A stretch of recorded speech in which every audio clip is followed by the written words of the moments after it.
Columbia Broadcasting System presents Hawk Larrabee, starring Barton Yarborough.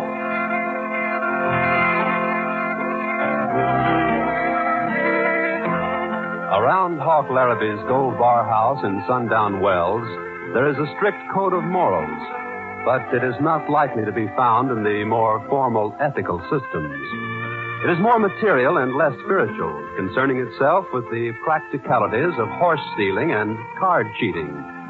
So it isn't often that a gospel sharp shows up in Sundown Wells. It's so unusual, in fact, that right now one of Hawk's dealers is calling his attention to a curious rig out in front by the water trough. Hey, take a look, Hawk. An old gent in a sheep wagon. He's watered the horses, but he ain't driving on. Well, if he wants to come in, he's welcome. Ain't no objection to sheep men in here. I don't figure he wants to come in, Hawk, unless he wants to preach a sermon at us. Just take a look at his wagon. Just old sheep wagon. Yeah, but there's signs painted on the sides. Oh, yeah. Yeah, one of them says, I'll give you of the water of life freely. And under the little window it says it's Reverend Hornby's gospel wagon. Yeah, but he looks like he's real corn. Except water seems to be his long suit. Hey, he's slumped halfway out of the door and grabbing the reins. That old gent must be sick. I'll take a look. Howdy, friend. Howdy, Pilgrim. You kind of feeling the heat, ain't you? A little. Got to have a drink. Well, I'll get you one. Hey, Pedro, bring out a bottle. No, not the bottle. Water in this dipper. Well, I'll fill it from a pipe here. That's good spring water. Spring water will help. My horses all right? Oh, they're through swigging, friend. Here's yours. As cold water to a thirsty soul. That's from the scriptures, partner. You better come on in and rest a spell. No, I gotta get going. I gotta find Tilly Magoon. Thanks for the drink, son. You need something stronger. I feel all right. A new strength. The desert will blossom when it gets my message. Get up, Matthew. Get up, Mark. Hey, wait a minute there, friend. Wait a minute. You can't go out there in the desert heat. Maybe I can send somebody to find this, what'd you say her name was? Tilly. Tilly Magoon. It's only a preacher can save her. But maybe I do need someone to put me on the trail. Someone to ride just to the can dump on the edge of town. Well, I'll ride with you, friend. Just to the can dump. Step on the wagon tongue and climb up. Yeah, you bet. Get up, Matthew. Get up, Mark. If you'll just get me started on the way. I got a blinding headache. I can't see. But I gotta get there. Get to work. 3 load. Why, that's only a ghost town. There ain't nobody there. Nobody you would know about. It's a nest of horse thieves and road agents. And Tilly Magoon. She's the one I gotta save. Save from what? From throwing herself away. Marrying up with one of those renegados. Tilly's ma. She sent me to convert her and save her. Well, you'll need somebody to ride out the 3 load with you. Can't ask anyone. Too dangerous. Those road agents would smoke up anyone who came near them. Excepting a preacher, maybe. Past the can dumps yet? Why, they're right there on the side of the street. Can't you see them? I can only see dust rolling like clouds. Steps of clouds leading up to the heavens. Yeah, you better give me the reins. Let me drive. No, I got to... Now, you just lay down on the bunk back there in the wagon. I'll help you. Yeah, but I've got to keep driving. Now, don't you worry. I'll drive. I'll drive you all the way to 3 load.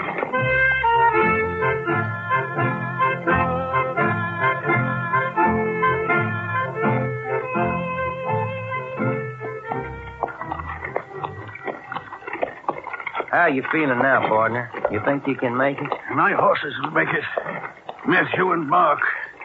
They've pulled me through many years of trail. So has this sheep wagon. Miles of trail, preaching and saving the lost sheep. Good horses, good wagon. But this is the last trip for me. Well done, thou good and faithful servant. Oh, whoa there, oh. Hey, what's the matter, fella? You all right? I can't make it. Stop the wagon. Well, I already stopped. Then come back here and lean over the bunk. Here I am, friend.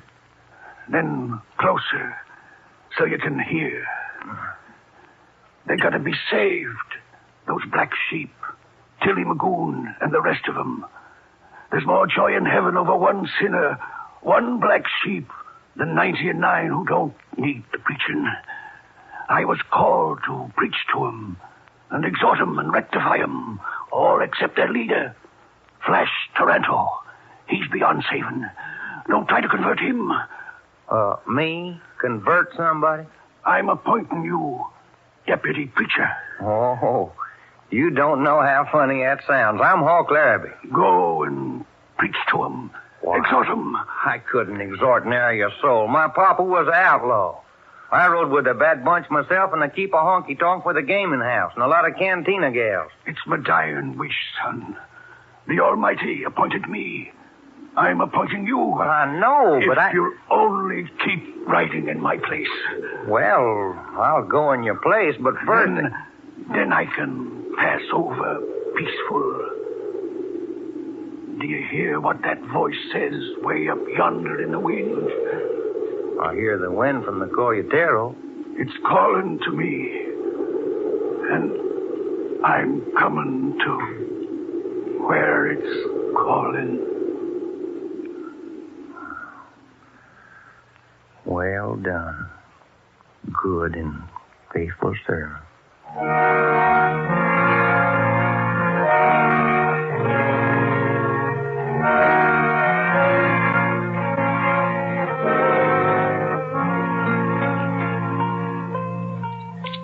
Here, looks like you got all the luck, Bob. It's about time I won around here. Better stop while you're ahead, Bob. Don't you worry about me, Tilly. And Pancho, you keep on plunking that guitar. It's bringing me luck. Bueno, Bob. Quit that racket, Pancho. Huh? What's the matter, Flash? Just saw something down in the flat, a cloud of dust. How many are riding? Ain't riders. It's one solid little cloud steaming up like from a wagon. Well, what would a wagon be doing in this corner of the desert? Well, let's take a look anyway. Come on, amigo. It ain't far as here. Bob, you stay here. I want to talk to you. Oh, fine time to talk, Tilly. Wait till we find out what this is. If it's a sheriff or some deputy, you going to do any shooting? What do you think? Bob, I want to get away from this place. From Toronto and the professor and Pancho. Oh, what for? I'm safe here. It's a good hideout. As soon as I get me some money, I'm heading down to Sonora, and you're coming with me. You know I'm coming with you, Bob. No matter And where. the first justice of the peace we find will get married. Maybe a preacher would be better. A justice of the peace might marry us and then throw me into the jug. Bob, don't talk like that. Here's a ship wagon, all right. Wagon out here in the desert doesn't make sense. Yeah, we're going down to meet him, Taranto. No, wait until he gets into town. Then we'll meet him plenty. I want to finish this one hand while we're waiting, boys? Well, sure. I'm opening with this. You're plunging too high, Bob. I told you I'm setting in the game till I get 500, Tilly. Well, 500 is just what you two kids need to set up housekeeping. Buy a ranch with a little herd of cows and hire some vaqueros to work for you. Then live happy forever after on 500. Quit riding him, Professor. Who's riding him? I know where he can get $5,000 to get married on. He isn't going on that raid with you even if you offered him 100,000. Hey, you leave that to me, Tilly. I'm sweetening it with 20, Professor. Hey, amigos, the wagon is driving past the slag dump. Yeah. Into the street. I see what's coming into town. Sheep wagon, all right. It's kind of a woolly-looking sheepman driving it, too. Look what's painted on the canvas. The desert shall rejoice and blossom. Reverend Hornby. It's a gospel sharp. I heard of him, Flash, just around the range preaching and psalm singing to the goat ranchers. Well, let's make him unwelcome. Yeah. Howdy, folks. What are you doing in this town, stranger? Oh, bringing you some fresh spring water, for one thing. Now, you better move on. We don't need water. Don't drink much of it anyway. I figured I'd stop for a spell. Aim to hold a meeting. What I tell you, Flash, he's harmless. What kind of a meeting you talking about? Oh, some singing and a collection and a few words of exhorting. You don't look like a preacher sharp to me. Where'd you hold a meeting last? Bleeker's Goat Ranch, Cottonwood Creek. Officiated at a funeral. Old gent died right here in this here wagon. We took his remainders into the ranch house and held us a service. Better get right back in the wagon, hombre. I got to water Matthew and Ma. Bob, get behind him. See if he's toting a gun. Pancho, you search the wagon. Maybe that's where he keeps his shooting irons in a handy spot. Sit there and I look. No, he's not healed, Flash. Just this on his hip. It's a book. What kind of a book? It says on the cover, Holy Bible. That's right, folks. It's the best shooting iron to fight with. Well, let me tell you something about fighting, hombre. You've come to the right town for it, you and your wagon and your scripture. The desert shall blossom, huh? That ain't just like the lies you preacher sharps sow off on everybody. The desert's a place for cactus with thorns on it, not flowers. It's a place for men, salty men, which the desert puts thorns on, same as it puts thorns on horned toads. You talk of flowers. You mean you ain't never seen no flowers in the desert? Not that I can remember. Well, I reckon what I heard about you's right, Taranto. Converting you is just plumb beyond hope. Taranto, look. Huh? This holster under the seat. So, you only do your shooting with a book, hombre. I pack a holstered gun and count of wild stallions. Same as all cowmen on the range. Maybe you're rounding up something besides cows. That's what I'm thinking, Flash. I've been thinking hard. Seems like I seen this lizard somewhere quite recent. Maybe it was Sundown Wells when I took the Pescia out there 2 weeks ago. Think harder, Professor. Where in Sundown Wells did you see him? Well, I only stopped at one layout late at night at the Gold Bar House. That's where it was. You're right, Professor. I done a heap of preaching in the Gold Bar House. If you're a preacher, hombre, I'm a Mojave. But I'll find the truth of it quick enough. Bob, you and the professor take him into the saloon, and we'll let him give us a sermon. What'll that prove, Flash? You was never to a prayer meeting in your life. It's my hunch he never went to one himself. Oh, me either, nor Pancho or Saddlehorn Bob. How we know it's bona fide? Well, the gal will know. Get into that saloon, hombre. That's just where I want to go to. Saloon is the best place in the world for prayer. Consider it. Oh, howdy, ma'am. Howdy, Parson. Come right in. They should put a stop to a poker game just in time. Have a drink, partner? Oh, a little smile might help. Plain water. You take hard liquor, friend. This much of it. Oh, couldn't do that, Professor. Parson don't generally... Maybe you'd rather dance the tune of a six-shooter while you're preaching. You ain't gonna make me dance, friend. I think I'd rather have that drink. There you are. Well, you folk, here's your health, folk. Well, he drank it straight and without choking. So you're a parson, are you? Well, I ain't never preached against liquor exactly. Smile now and then. Well, that ain't no crime. I thought everything's a crime to a Bible thumper. Not everything. I was just going to point that out. I'd point it out. Go ahead and preach. We're listening. Well, we're finishing this game, ain't we, Bob? Oh, sure, Professor. Hey, go ahead. Hold your meeting, Parson. Don't mind us. Ante up, Professor. Well, we're waiting, Parson. It's your deal. Well, I generally always open with a little singing. Play something, amigo. But what must I play? Oh, just any old hymn comes to your mind? Hymn? Por Dios, what's a hymn? Play anything. It don't matter so long as we all sing.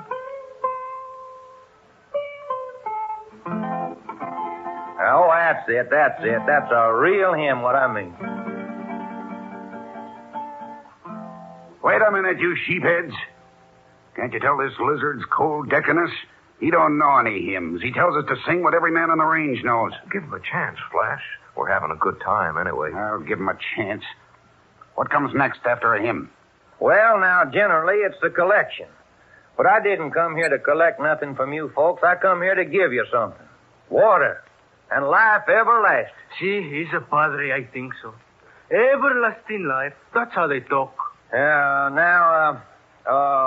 This is my text, folks. The desert shall blossom. You're reading it from the side of the wagon out in the street. Let him talk, Flash. Don't ride him. I'll talk fast. I can say it quick enough. Gunfighting is wrong. It don't lead to everlasting life. Cards now. Well, I ain't never preached against card or the wheel so long as the cards ain't shaved or the wheel rigged. Dancing? Well, I've seen a lot of that in the Gold Bar House. I mean, when I was preaching there. But, now, change in brands is wrong. So is horse thieving. And the lesser crimes are robbery and such. Listen, you parson, your preaching don't make sense. You say gunfighting's wrong, but how are you going to live in the West without fighting for your rights? Well, if it's for your rights, then you can jump a little lead into it, the argument maybe. Yeah, that's why I'm here, jumping some lead into an argument 3-4 weeks ago. But I'm asking you as a parson.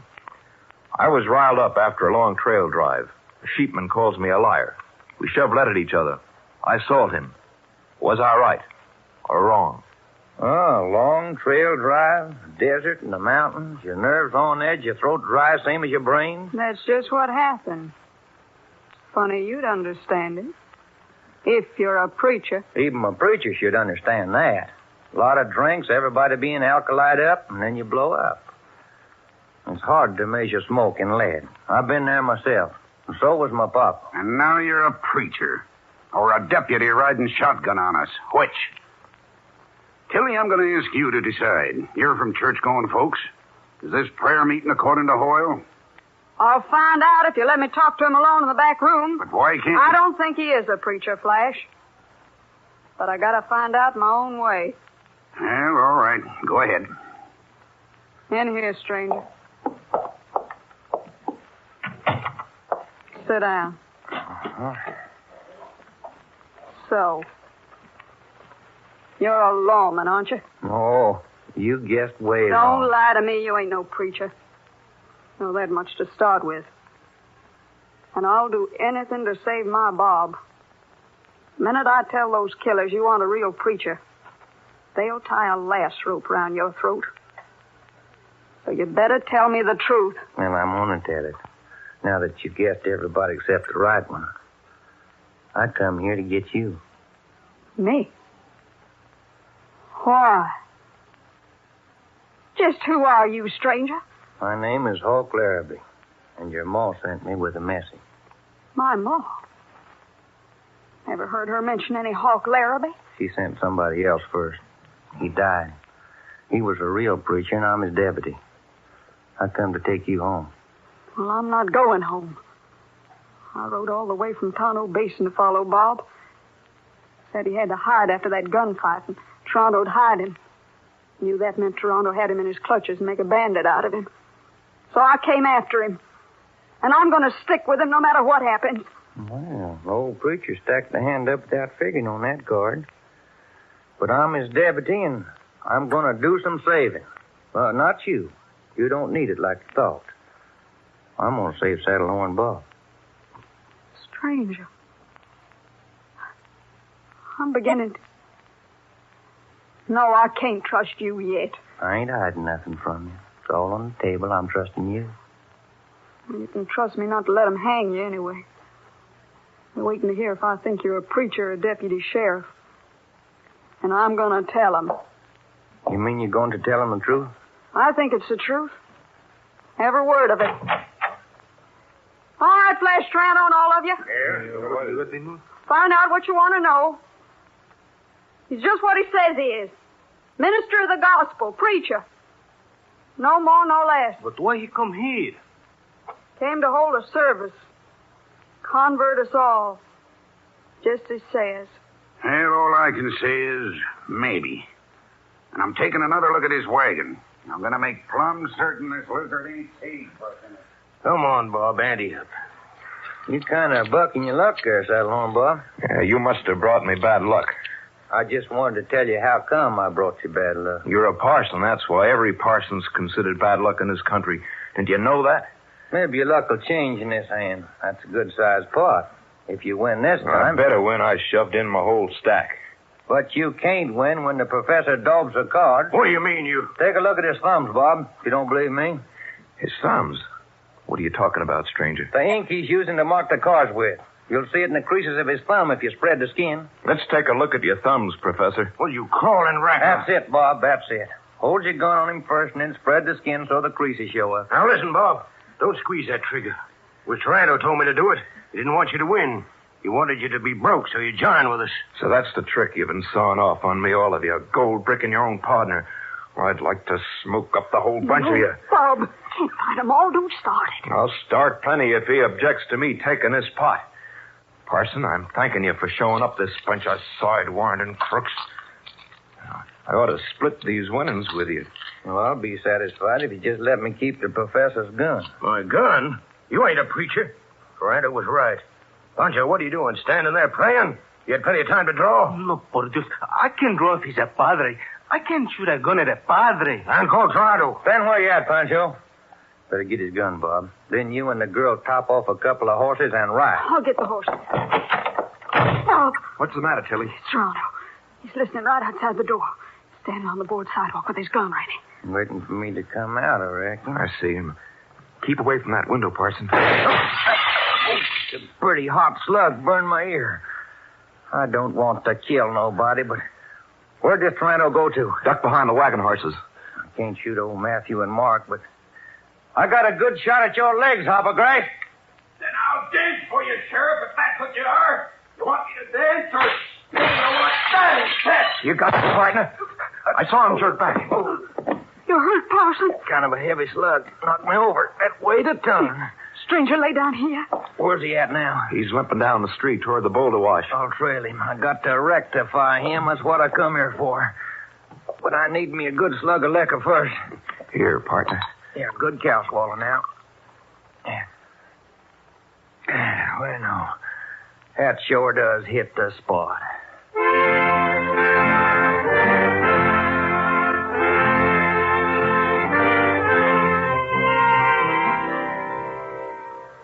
Reckon you can sit up now, stranger? I reckon I can stand up.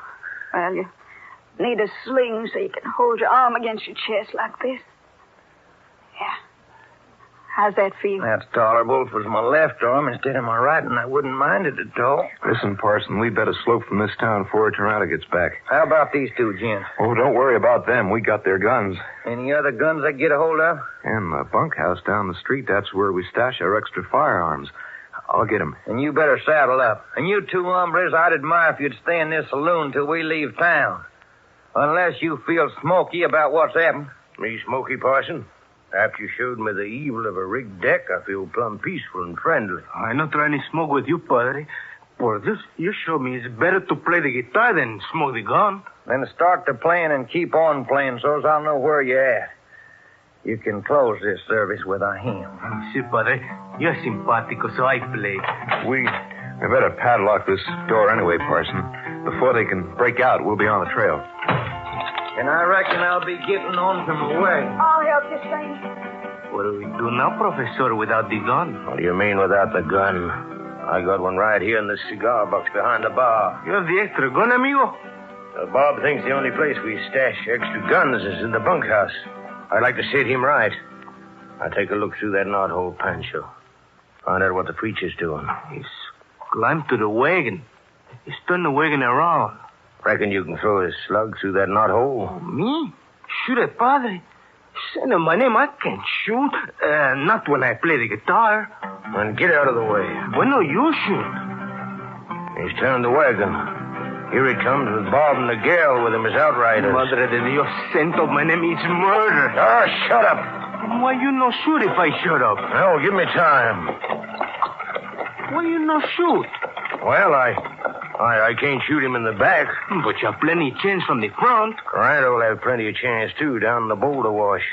If this gospel shark tried to take us prisoner, I'd cut down on him.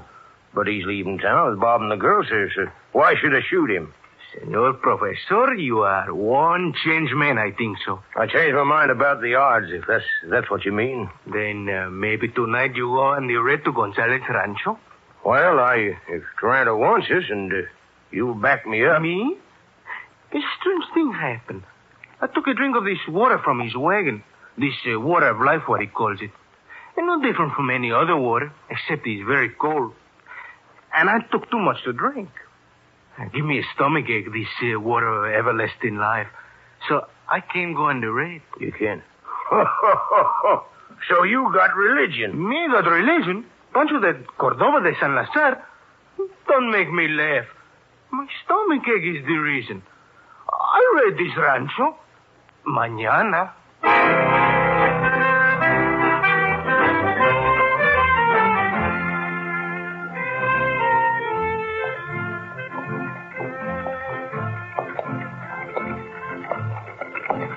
We gotta be careful crossing this boulder wash. I saw Toronto heading this way.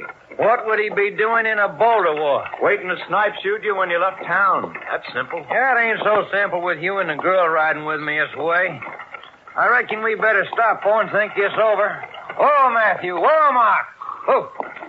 But we're riding along with you, stranger, till we're sure you're safe. And then what?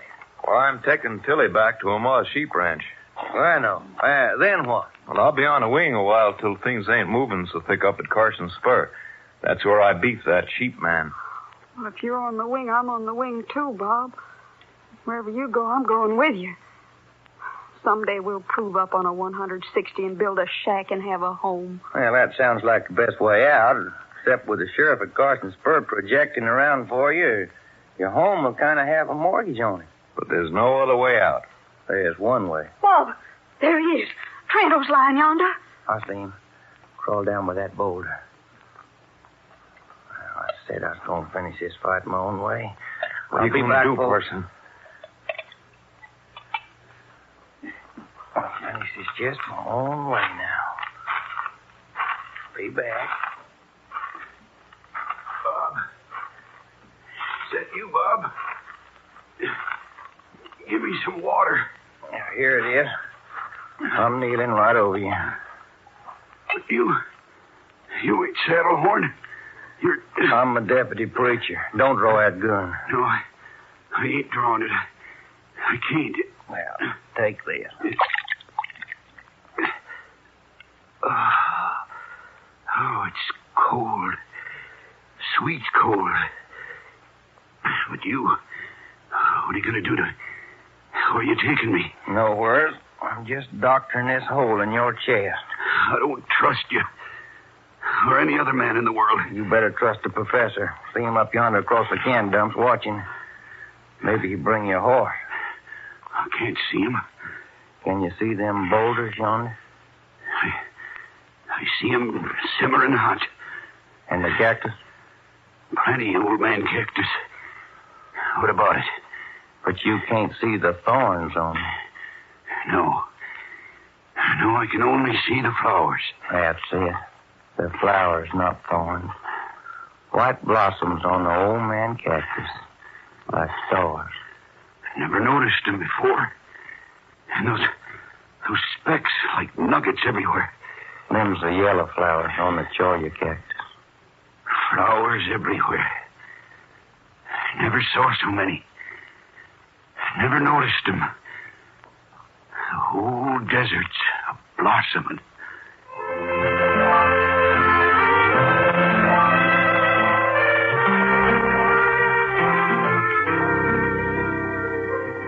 Well, I reckon we can pull our freight now, folks.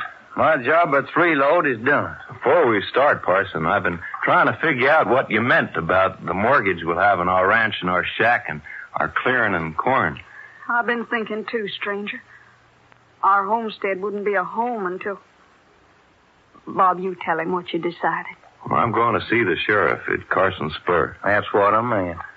Maybe it won't take as long as you think. Well, there's a slim chance, maybe not too slim, that I'll get clear to that gunfight. We'll have our own home, and the devil won't have a mortgage on it. But whatever happens, I don't care how long it'll be. I'll wait for you, Bob. Thanks for everything you done for us, Hawk Larrabee. What do you say his name was? He's Hawk Larrabee, a deputy preacher. And he done his job well.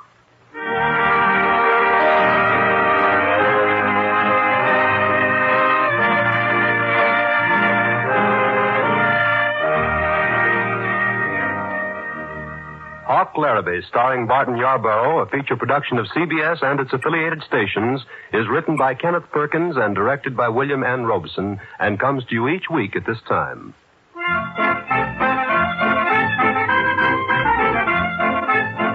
We invite you to join us tomorrow at this same time over most of these same stations when Columbia will present That's Life. This is CBS, the Columbia Broadcasting System.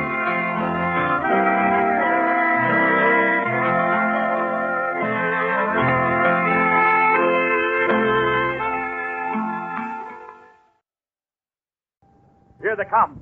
They're riding fast. They're riding hard. It's time for excitement and adventure in the West with Bobby Benson and the Bee bar, beef, cider.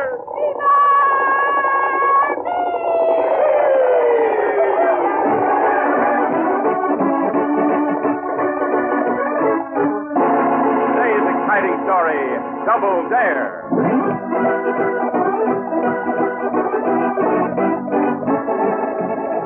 It's a brisk autumn day down on the Big Bend. Right now, two of the ranch hands, Windy and Irish, are sitting atop a corral rail looking at one of the valuable Brahma bulls recently purchased. Suddenly, however, the noose of a lasso snakes through the air and settles over Windy. A moment more, and he's toppled from the rail and sent staggering backward across the ground. Hey, what's the... Little boss, why'd you want to go and lasso me? Sorry, B. Windy. You look like a newborn calf staggering at the end of that rope. Oh, golly, Windy, I'm sorry if I scared you. I darn near swallowed my bubble gum. I mean, it scared me. Heck no, little boss. Shucks, I wasn't scared, but, you know, when a real tough hombre like me gets took by surprise, he's liable to start a shooting by reflex. Shooting with what, your bubble gum? That rope had your arms pinned to your side. Now, looky here, Irish. Oh, I really am sorry, Windy. I was just practicing with my rope. Parker showed me a new way to toss it. Bobby boy learned fast. He sure took care of a long-eared goat named Windy Whale. Now, you keep out of this, Irish. So you think you're good with a rope, huh, little boss? Well, sir, suppose I give you a real test. Yeah. Let's see you toss a loop over that Brahma bull. Oh, that'd not be fair, Windman. Too hard. Heck, yes. Look at the whip of his horn. Now, don't go trying to back down, little boss. Go on. I dare you to lasso that bull. I'm not trying to back down, Windy. But I don't think I'd better. It might be dangerous. Bobby's right, Windy. That bull's ornery enough as it is. If we try to rope him, it's liable to make him mad. And that Brahma's awful big. It'd cause a lot of damage if he once got started. Afraid to take a dare, huh? Well, it's not that, Windy, but... Well, go on then. Go on. Just ignore him, Bobby. He's just trying to salve his own conscience by asking you to do the impossible. Oh, I could do it all right. Leastways, I think I can. And go ahead. Go on. I double dare you. All right, then. I will. Wait, Bobby boy. Or better you not take chance. No, sir, Herker. I'm not turning down any double dare. Move over, will you, Iris, so I can get on the fence. All right, Bobby, but be careful you don't get your legs inside. That bull is in a mean I'll mood. be careful. I'll just get this rope ready. Bobby boy, more Let him be, Harker. Go on, little boss. I'm a-watching. I'll need a big loop to go over those horns. That bull sure looks nervous. Maybe... All right. There! Yeah, you missed. All you did was snick him in the nose with a rope. Yeah, but look at the bull. Golly, is he mad? Hey, it looks like he's fixing to charge. Get down, quick, Bobby boy. Look out, little boss. Look out, here he comes. Lowering speed. He's busted right through the corral fence. And there he goes. You'll be all right, Bobby boy. I guess so. I fell when I jumped off the fence, but golly, how are we going to catch that bull? Bobby, Windy, what's been going on here? Oh, golly, Tex, am I glad you The came. Brahma bull broke through the corral, Tex. Look, there he goes, heading towards the mountains. You wouldn't think a critter that big could move so fast. A bull like that can do a lot of things you wouldn't expect. Get your horses, boys. We've got to get after him. Oh, golly, Tex, I'm No sorry. time to talk now, son. That bull's big enough and mean enough to cause real damage if we don't get him back fast. Now get a move on, boys. Let's ride.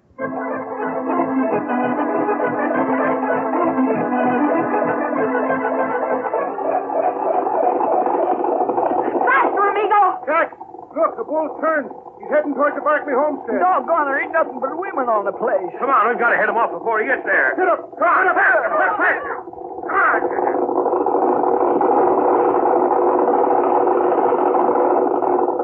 Sorry, Bean. Look, Tex.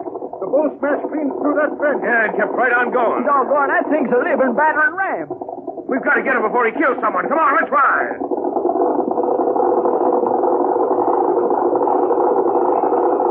That bull must be clean out of his head. He run right through that haystack. Let's turn back toward the mountains. Come on, boys. We may catch him there.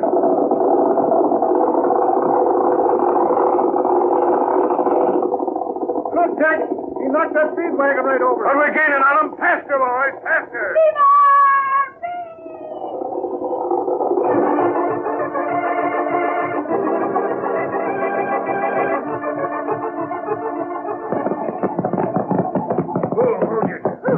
Hold on, boys. We got him, Tex. He strapped himself in that canyon pocket. Windy's right, Tex. This pass is the only way out. Yeah, he's cornered, but now how are we going to get him out of there? Canyon be too narrow. No room for all of us. And it'll take every rope and man we've got to hold that bull if he starts running again. The chance of scaling the canyon wall and getting him from above, it's too steep. Oh, but, Dolly, there must be some way. But how? Hey, I got an idea, Tex. If I could get him to come out through this pass, you fellers could rope him, couldn't you?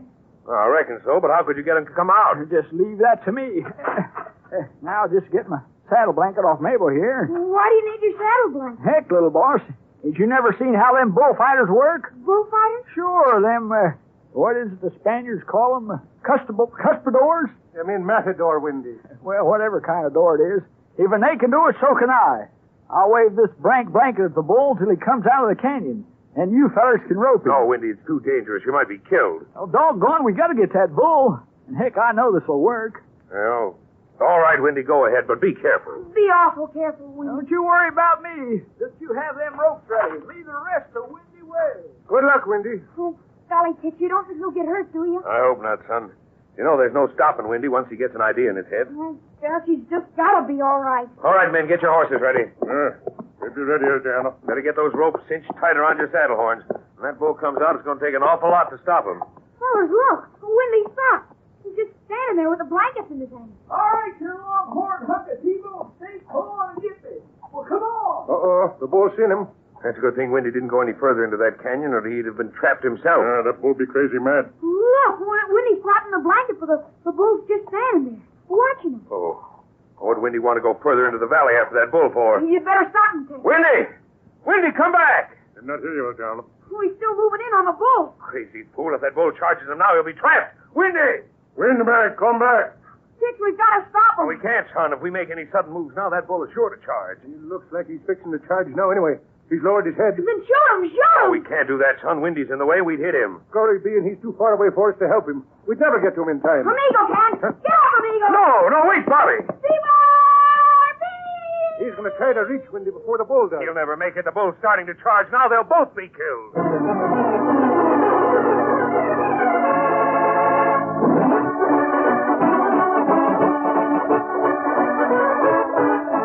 A race to the death as Bobby tries to save Windy from the maddened bull.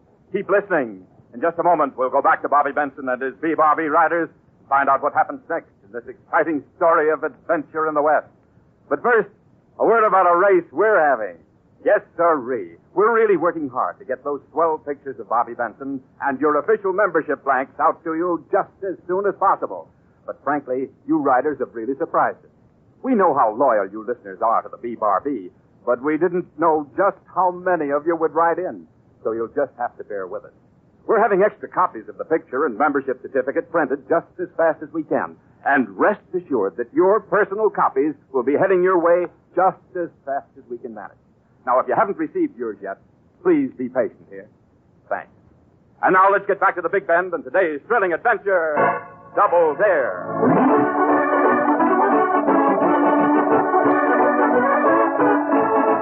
Trying to recapture the enraged Brahma bull which broke away from the B-Barbie, Windy Wales has gone into a narrow canyon pocket, only to find himself trapped there. But then as the bull lowers its head to charge, Bobby Benson suddenly spurs his giant Palomino amigo into action and sends him racing forward.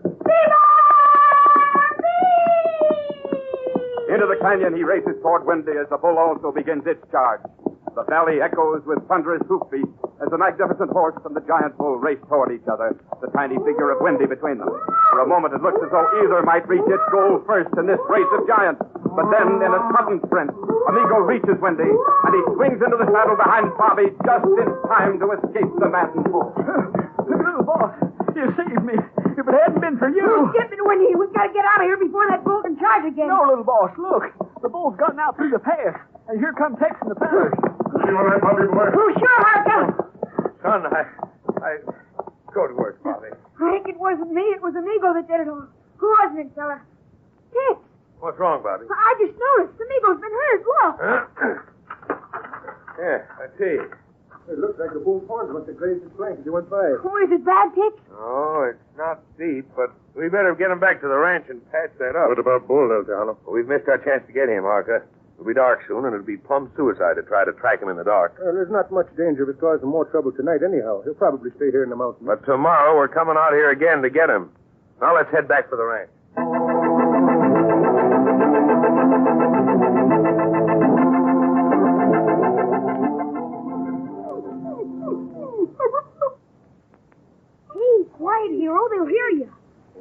here, Bobby boy. What? Oh, it's you, Hunter. I'm not doing anything. Horse be saddled, dog got collar on, you all dressed. That'd be a funny way to do nothing. But oh, doggone. Where you plan go, Bobby boy? Not be good right at night. Well, I might as well tell you. I'm going to try to find that darn old bull. In dark? That'd not be good. But, golly, Harker, it's all my fault that the bull broke loose. If I hadn't thought I was so smart and tried to rope him, the bull never would have gotten away. How you find bull in dark? You sure will find him, won't you, Phil? I've been training him, Harker. He can follow trails by the smell. Maybe so. Don't be smart. We can find the bull tonight. Maybe even catch him. Too dangerous, Bobby boy. You not try hunt bull in dark. Oh, I've got to, Harker. It's the only way I can square myself. Me tell El Tejano to stop you. Oh, Harker, you wouldn't snitch on me, would you? You put Harker in bad spot, Bobby boy. But you won't tell him, will you? Me? No, me not tell. But not let you go hunt bull alone either. What do you mean? You wait while Harker saddle horse, Bobby boy. Maybe so me not be able to stop you. Let me go along, see you not get hurt.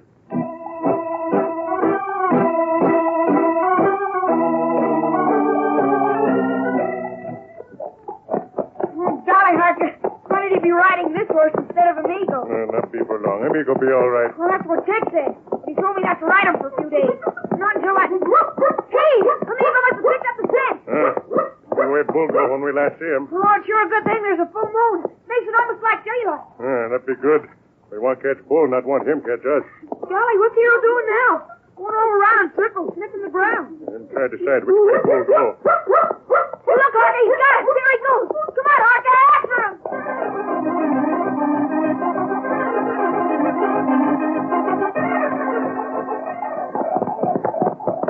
You're not going too fast, Bobby boy. All right, but come on, Harker. That bull can't have gone much farther. We ride many miles already. Oh, golly, and what a trail. In one canyon out of the... Hey, that's Hero person. Sounds like he found something. Maybe him find bull. Come on, we better get around there fast. Yeah! You wait, Bobby boy. Let Harker go first in case you be bull. No, it's all right, Harker. There's Hero when I don't see the bull. Oh, boy, hold there. Golly, what's wrong with you, Hero? Why are you barking at that big rock there? Look, Bobby boy. That be why him bark. It's a bull. He was behind that rock. Look out. Him going to charge. Harker, the horses, they run off. And here come bull. No! No, look, Harker. Hero stopped him. He's snapping at the bull and keeping him there. Let's see our chance. Quick, this way. No, Harker, I gotta help Hero. I've still got my rope. You're not trying rope bull. Not do any good. But he's trying to trample Hero. I've gotta stop him. Let me go, Harker. You come this way through here. Then we call dog. Come. Harker. Bull not be able to follow here. Pass too narrow. There. Now call dog. Hero! Here, boy! Come on, Hero! Here come dog. Oh, come on, Hero. Oh, thank goodness you're all right. Oh, good boy. Gosh, the bull almost caught him. See, Bobby boy. Bull outside pass. Not can get through. And golly, would he like to? Look at him, Harker. Oh, now him real mad. Well, he can't get us in here. Gee, but how are we going to get out? This be Fox Canyon. No way out but one pass. Oh, and the bull's waiting for us out there. Oh, golly.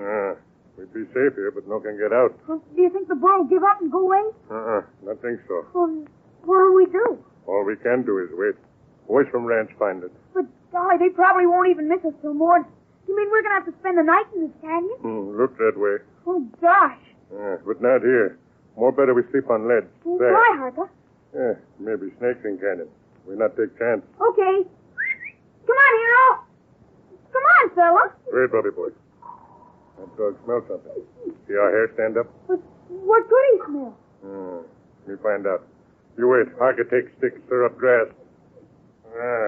Now me find out. I still don't see anything. Tell me, Hero, what's bothering you? There's nothing in that press. Harker, behind you. It's a rattler. Stay back, Bobby boy. But he's going to have a strike. Harker! Me fix. You did it. Oh, you killed him, Harker. Me too. Oh, golly, if you hadn't been fast enough, you'd have... Harker, why holding your arm now? Me not fast enough. Those spots are... You've been bitten. That rattler's poisoned you.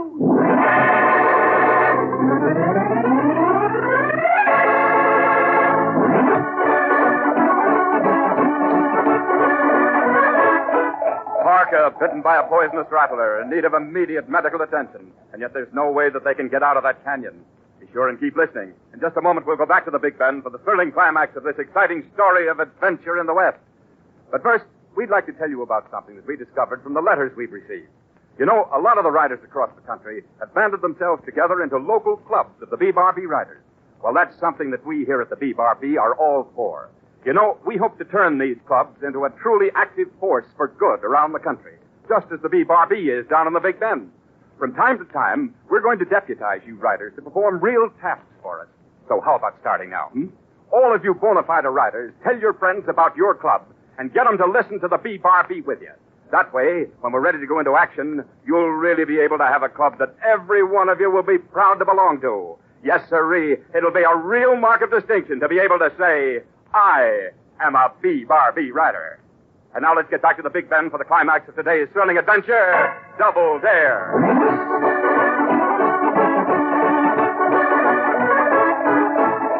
Seeking refuge from the crazed Brahma bull which escaped from the B-Bar-B, Bobby Benson, his Indian friend Harka, and his dog Hero find themselves trapped in a box canyon. But then suddenly, as they resign themselves to spending the night in the canyon... Harka, that rattler bit you. You're not killing him fast enough. But what are we going to do? You need a doctor. I'll have to try to get out of here. I can do, Bobby boy. You try to leave canyon, bull kill you. But that rattler's poisoned you. We got to get out. Not be any good. Too far to ranch. Poison work fast. But Harka... Treat bite myself. Do like my people do. Give me knife, Bobby boy. Must work fast. All right, Harka, here, but... Now, Bobby boy, look the other way. Not watch what Harka do. Must make bite bleed. Try to get poison out. You turn around. All right, Harka. Whatever you say. Now. Not look, Bobby boy. Must make bleed good. Isn't there anything I can do? There must be something I can do to help you. In a minute. No. Harka, your arm, it... Must be brave, Bobby boy. All right, Harka. Just tell me what to do. You see plant by side of canyon, one with red leaf. Yeah, I see. You bring leaf, many leaf. All right, Harka. Careful, Bobby boy. Maybe more rattler here. I'm okay, Harka. Bring leaf fast. Right, Harka. All right, Harka, here. Now, what do I do? Wrap round arm. Here, me do that. You got soft mud. Bring here. Mud? The mud up there by spring. Bring plenty. Must cover whole body with mud and leaf. Bobby boy, work fast. Must work fast.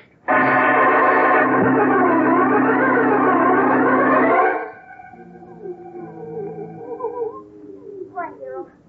All right, Harka. Here's some more mud. That ought to be enough to cover you completely.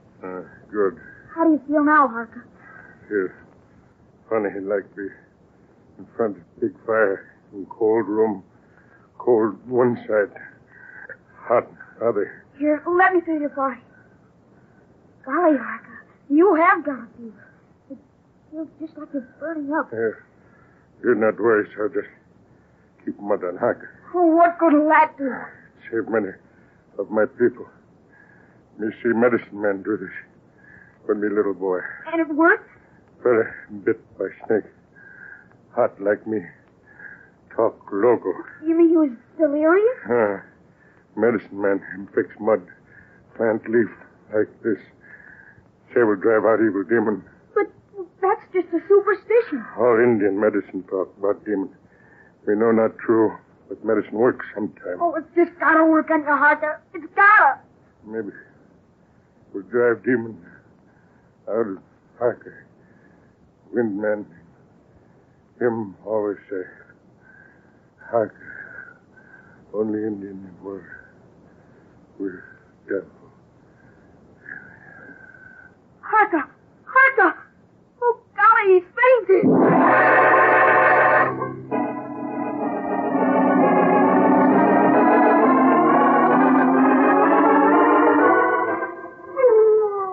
Oh, golly, Hero, don't howl like that. Harka's not dead. He's gonna be all right. He's gotta be all right. All right. He's coming too. Harka, I can't hear you. What did you say?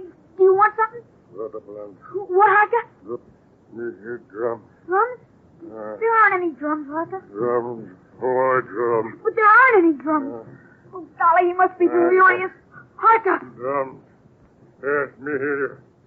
Me hear you, my people. Harka, you're just imagining it. Please, no, Harka, don't try to get up. Lie back down. Stop! Stop pushing me away. Harka, it's me, Bobby. Can't you hear me? No, Harka, stop. Please, lie back down. Stop trying to get up. You gotta save your strength, Harka. Harka. Harka. Oh, hero. What are we gonna do? Harka's dying and it's all my fault. No, don't try to lick me. It is my fault. Everything that happened. When he's almost getting killed by the bull. Harka dying from that snake bite. All because I had to show up and try to rope that braver. Harka's gonna die and it's all my fault.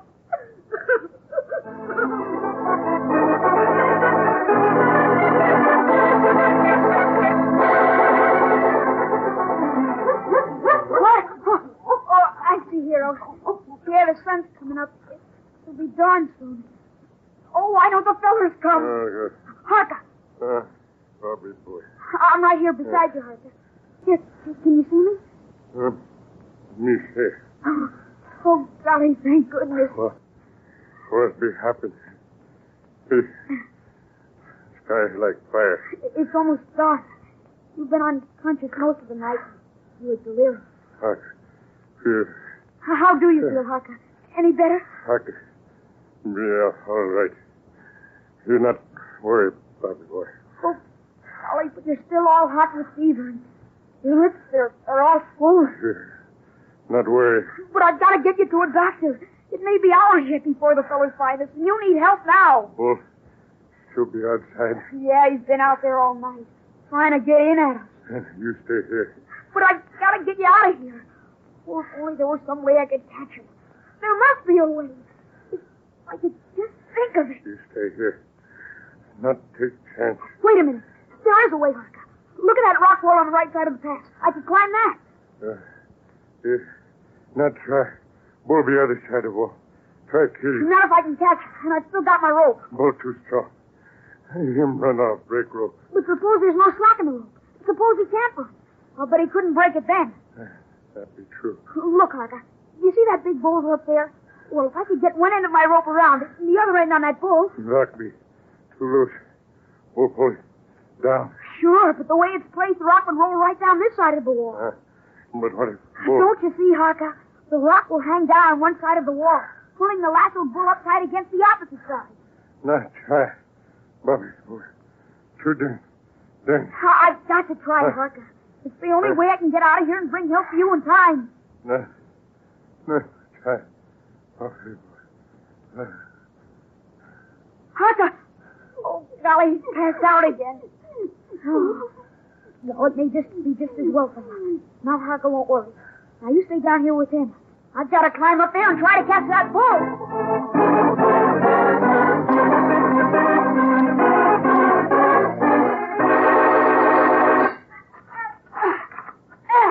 That rope ought to hold around the rock. No! You stay down there with Harka, hero. All I got to do is lasso the bull with the other end of the rope and start the rock rolling down the side of the wall. Oh, golly, look at him down there. Only a move. To miss it time. Easy. There! I got him! Now, for that follow road.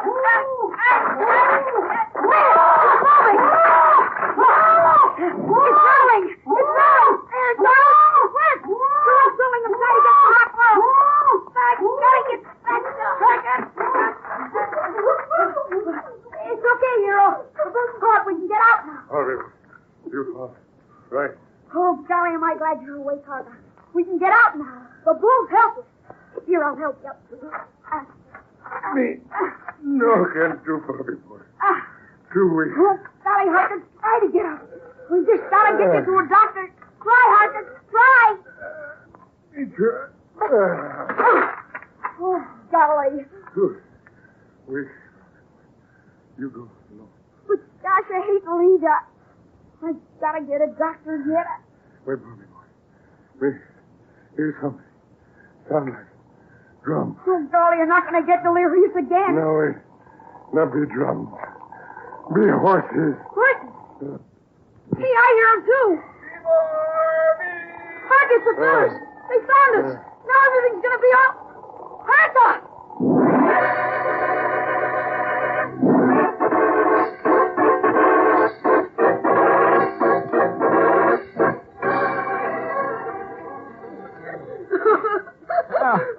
Easy, little boss. Take it easy. Oh, doggone, why don't Tex and the doc come out? Oh, come on, little boss. You gotta be brave. Whatever happens, that's what Harker wants. But I can't even imagine what it'd be like without Harker around. I know, little boss, but there's nothing we can do now except to wait until the doc... Tex, how is he? Is he going to be all right? Easy now, son. Oh, golly, Tex, tell me, how's Harker? He was in mighty bad shape, Bobby, but looks as though he's going to pull through. Oh, the saints be praised. Oh, golly, Tex, can I go in and see him? Well, no, Just for a second, Tex. Please. All right, son. Come on, we'll all go in. Just a minute.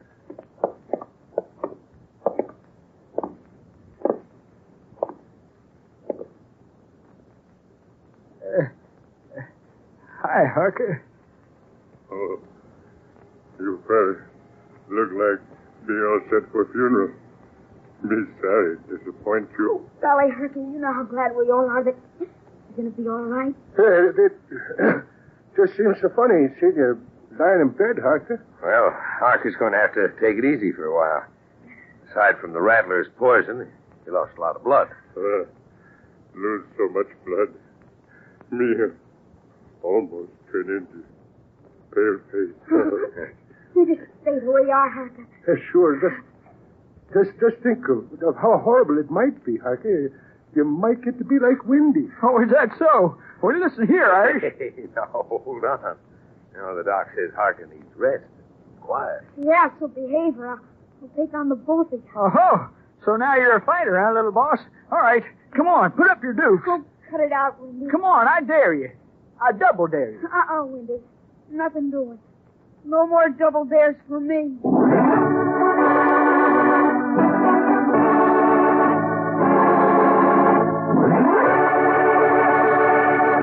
And so ends another exciting adventure with Bobby Benson and his B-Barbie Riders. But there's more adventure and excitement heading your way. So be sure you're listening to your mutual station at this same time Monday for another thrilling story with Bobby Benson and his B-Barbie Riders, The Wind of Death.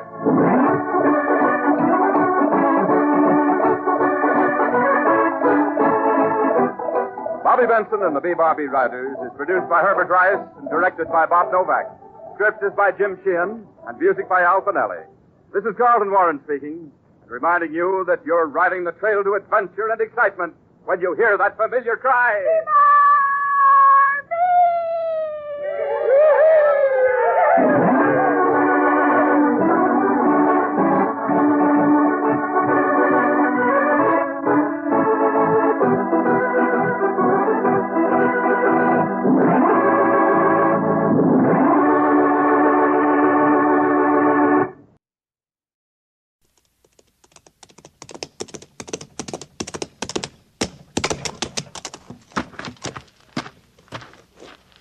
Slaughter's my name. Luke Slaughter. Cattle's my business. It's a tough business. It's big business. I've got a big stake in it. And there's no man west of the Rio Grande big enough to take it from me.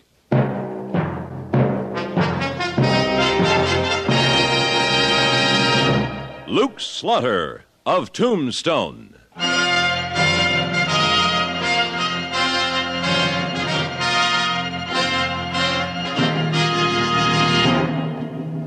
Luke Slaughter of Tombstone, Civil War cavalryman turned Arizona cattleman. Across the territory from Yuma to Fort Defiance, from Flagstaff to the Huachucas, and below the border through Chihuahua and Sonora, his name was respected, or feared, depending on which side of the law you were on.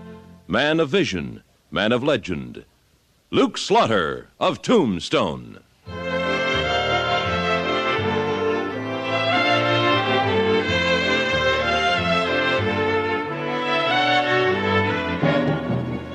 You get used to gunfire in Tombstone. Usually you hear a single shot, or at most two. And one gunslinger goes back to the bar and the other goes to Boot Hill. But when you hear a whole fusillade of shots in the middle of the afternoon, you think of the OK Corral and head for cover. Why,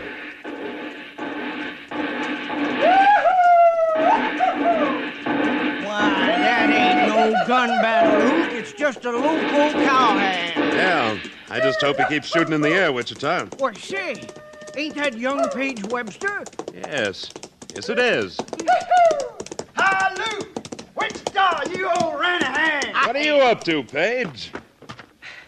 I want you gents to be the first to shake my hand. What for, Page? Trying to outshoot Billy the Kid? Oh, no, I'm just shooting up the barrel because I'm happy. Luke, I'm going to get me married. Married? No. Yes, sirree. I just popped the question to Selena Cordell, and she said yes. Oh, that's great, Page. That's just great. Yeah, man's got to make that mistake sometime, I guess. Yes, sirree. And I want you to be my best man, Luke. Well, now that's an honor I wouldn't want to miss. When's the wedding? When? Well, my gosh, man, you can't settle everything the first minute. I just found out she'd have me. We're going to discuss the details this evening. Yeah, all right. Get your spurs back on the ground. Oh, excuse me, gents. Howdy, stranger. Just come in on the afternoon stage. Thought maybe you could tell me a good place to put up for the night. Why, sure, you just... Wait a minute. Say, Page. Ain't you Page Webster? Why, sure you are. Hello, Burley. Well, now, that's hardly a friendly greeting to a cousin who ain't seen you in a dog's age. Be all right with me if I never see you again. I don't know why you're holding a grudge against me. Well, ain't you going to introduce me to your friends, Page? Luke Slaughter, Wichita. This here's my cousin from Texas, Burley Webster. Cousin, huh? Welcome to Tombstone, Mr. Webster. Thank you, Mr. Slaughter. Page don't seem to be on the welcoming committee, though. What are you doing here, Burley? Oh, easy now, boy. I'm just going through on my way back to Texas from San Francisco. You in the cattle business, Mr. Webster? No, I'm not. He's a gambler, Luke. Is a no-good, no-account gambler. What's that mouth of yours, cousin? Way I figure it, Mr. Slaughter, a man makes a living the best way he knows how. I happen to make mine with my hands. I see. Well, you're looking for a place to stay overnight. I'd recommend the San Jose house. It's good enough for me. Well, then I'm sure it'll suit me, if you'll kindly direct me. Help Mr. Webster with his bags, Wichita. Why, sure. You come with me, Mr. Webster. It's right down the street here. Thank you. I gather you ain't never been to Tombstone. Oh, never have. There goes a snake bigger than a Texas rattler, Luke. That's a strange thing to call a blood relative, Page. Oh, that don't make no difference. You don't know what he's done to me. What? Well, I never told you this, Luke. I never told nobody. But my family died back in Texas when I was just a little Schaefer, and his folks took me in. Well, a few years ago, there was a killing. Nobody ever proved who did it, but he threw suspicion on me, and after that, folks just didn't want me around. That's why I came out here. If you didn't do it, why did you run away, Page? Well, what would you do? He was top dog, slick with cards and smart with the gals. I was just the poor kid cousin. You can't draw to an inside straight like that. Well, now, you've drawn some real right cards since you've been in Tombstone, Page. You've got yourself a small outfit, and you got the makings for a good cattleman. Now you're going to be married. You're supposed to be happy. Well, I am happy, Luke. Of course I am. But I sure wish he hadn't shown up right now. He'll be on the El Paso stage tomorrow morning. Now forget about it. All right, Luke, I will. Doggone it, I'm going down to the Crystal Palace and start celebrating. Don't overdo it, Page. Well, you know me, Luke. I never drink too much. You better not. You're going to be a married man before you know it. Yeah. Say, imagine that, Luke. Me, a married man.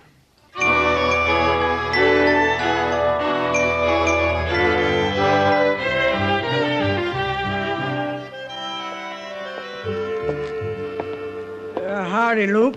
Hi, Wichita. They rung the supper gong yet? Not yet. Sit down. Enjoy the sunset. Seems like every night they ring it later and later. It only seems like it. Maybe. Lots of things seem like what they ain't, if you ask me. Well, I didn't, but what are you trying to tell me? Well, since you are asking me, I'm a little discombobulated by them two Webster cousins. Why?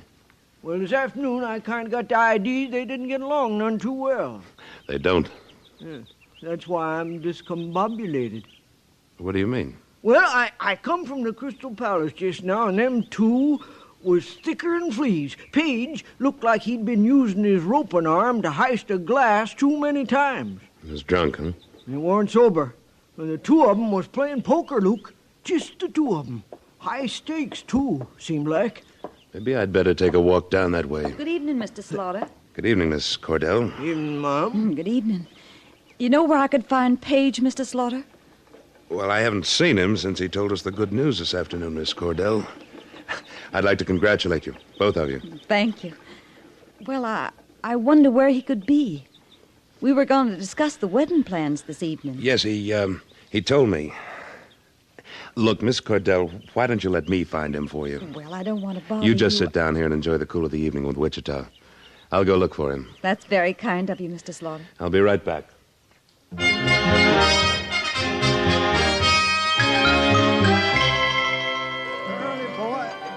Now, I'll just tell you what I'm going to do, Cousin Burley.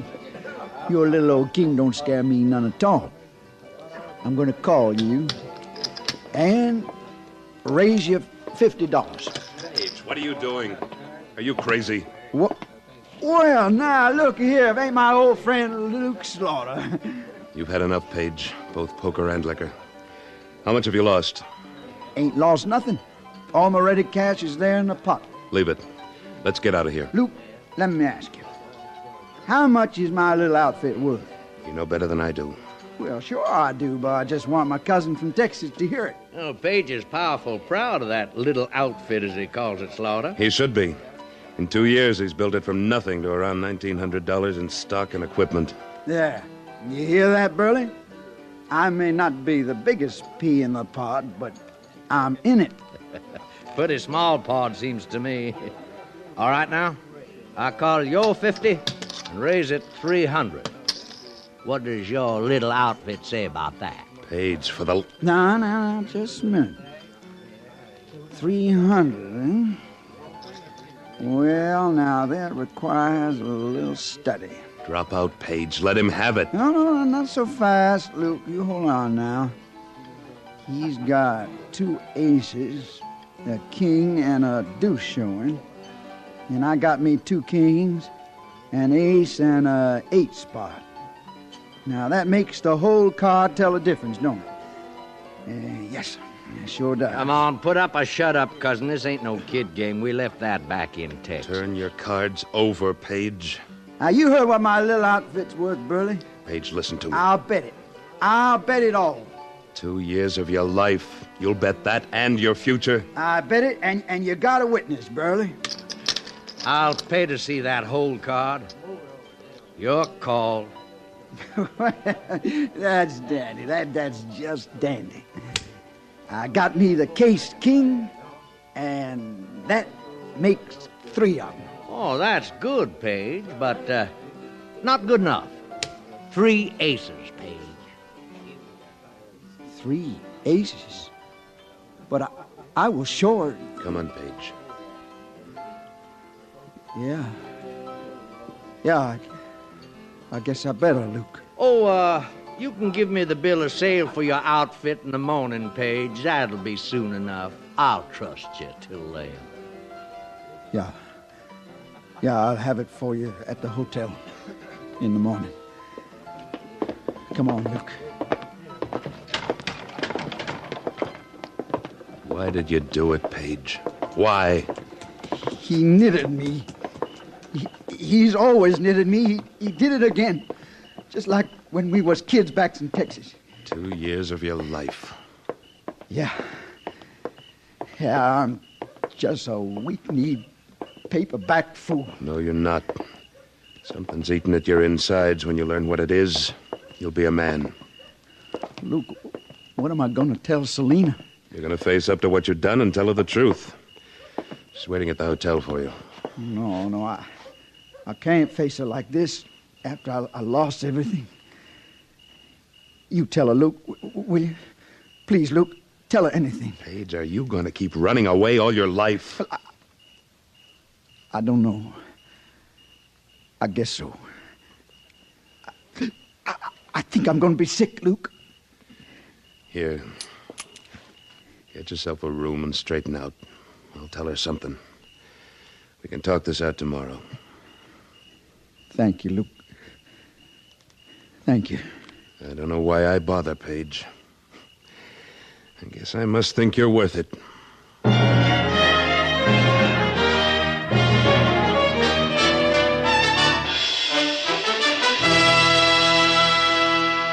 In a moment, Luke Slaughter of Tombstone returns. Start your day well informed. Join us on most of these same stations every morning as radio's World News Roundup calls in our newsmen stationed in news capitals like Washington, London, Rome, Bonn, Paris, or Tokyo for eyewitness reports on the big news stories of the day. Then on weekday evenings, hear Edward R. Murrow with the news. His personal knowledge of people and places, his years of experience in reporting the news, put the stamp of authority on every broadcast he makes. Hear Edward R. Murrow with the news tomorrow night.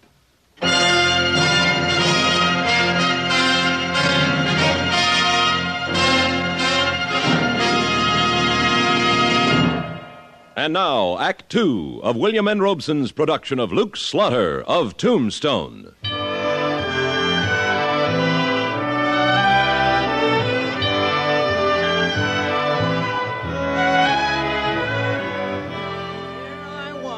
Cordell, standing up to the bar, minding my own business. Excuse me, Wichita. Well, sure. Miss Cordell? Yes, Mr. Slaughter? I found him. Well, where is he? Miss Cordell, when a man's getting married, he's sometimes... Well, in Page's case, he did. Well, what I mean to say is he's had too much to drink. And he lost quite a bit at gambling. Isn't that just like a man? Well, most men, if you ask me. Nobody did, Wichita. Oh. I'm sure I'll explain it to you in the morning, Miss Cordell. I'm not so sure I want him to. If he's going to go out and drink and gamble on the very day he's proposed to me, what will he be up to after he's married me? Evening, Slaughter. Excuse me for interrupting, but when there's a pretty gal around, I ain't going to make too many excuses. Well, you'll have to excuse us, Webster. We're busy. Webster? Well, now, miss, I see you know the name. Could that be maybe because you're a friend of my young cousin, Paige Webster? Why, yes. Well, then I'm right happy to make your acquaintance, miss. I'm Burley Webster, Paige's cousin from Texas. How do you do, Mr. Webster? I'm Selina Cordell. My, that's a right pretty name to go with an even prettier gal, if you'll excuse me being so bold, Miss Cordell. Maybe I ought to tell you right now, Webster. Miss Cordell is engaged to your cousin. I must say he picked himself the prettiest filly in the corral. And I must say that sounds like Texas flattery to me. Oh, ain't nothing of the kind. Only I sure am sorry I can't stay on here, now that I've made up with you, Miss Cordell. Why, thank you. But of course, I could change my mind. You said you were leaving on the morning stage. Man can always change his mind, Slaughter. Now, Miss Cordell, since we've been introduced proper-like, you'd do me a great honor if you'd let me take you to the nicest dining room in town for some supper. You just point it out. Well, Mr. Slaughter, will you be seeing Paige again tonight? I don't expect to. Well, if you do see him, tell him I'm with his cousin, getting the attention I should be getting from him. My arm, Miss Cordell. Now, let me tell you about Paige when we was kids back in Texas. Say, he sure is a smooth talker, ain't he, Luke? Only that don't sound like cousin talk to me. He's got Paige's outfit. Now he's after his girl. Ain't much you can do about it, is there, Luke? I don't know, Wichita. I don't know. But I'm sure gonna try.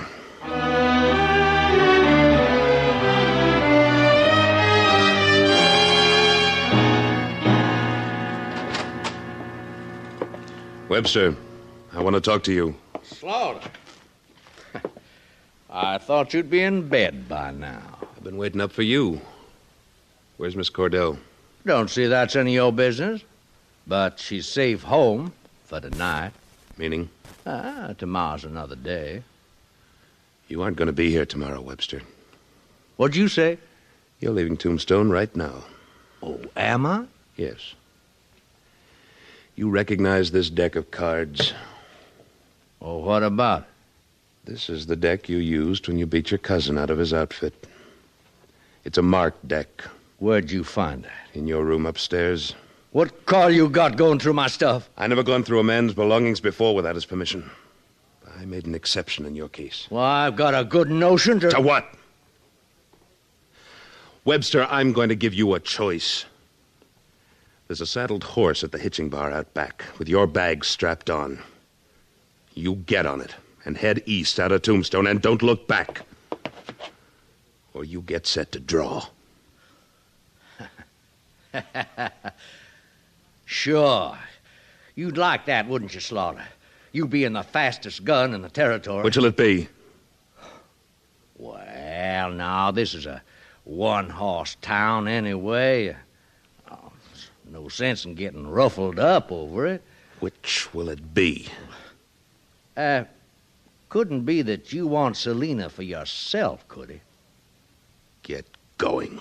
Oh, sure, Slaughter, sure. Anything you say.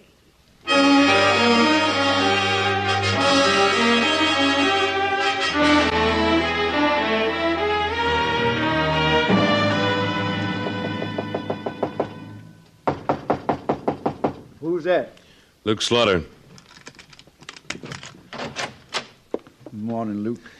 How you feeling, boy? Better, I guess. I don't know. What are you figuring to do now? I don't know, Luke. I just don't know what to do. Seems to me there's nothing much left for you in Tombstone. You lost your outfit, and from the way she talked last night, you've lost your girl. It don't surprise me none. I'll be glad to stake you to $100 to get started somewhere else. What? Thanks, Luke. You're a real friend. Yeah. Let's see. It's 9 o'clock now. Suppose you come over to my hotel at 10. I'll have the money for you. And I'll pay you back someday, Luke. I don't know when, but I will. Sure you will. I'll see you in an hour.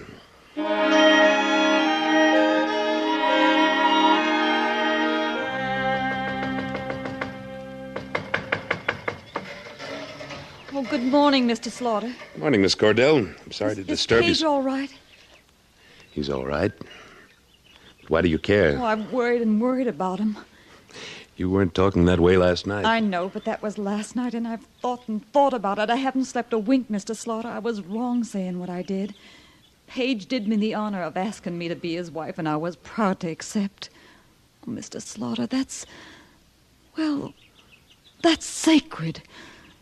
A man and a woman have got to forgive each other many things before they're really husband and wife. I mean,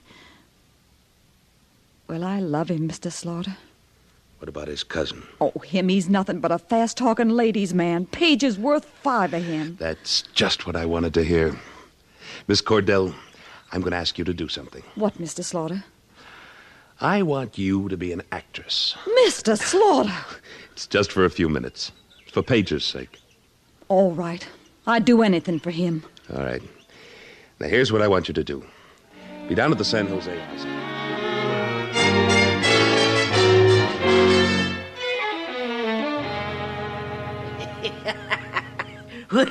You've thunk up some good uns in your time, Luke, but I declare this hornswoggle beats them all. I hope so, Wichita. Oh, here he comes.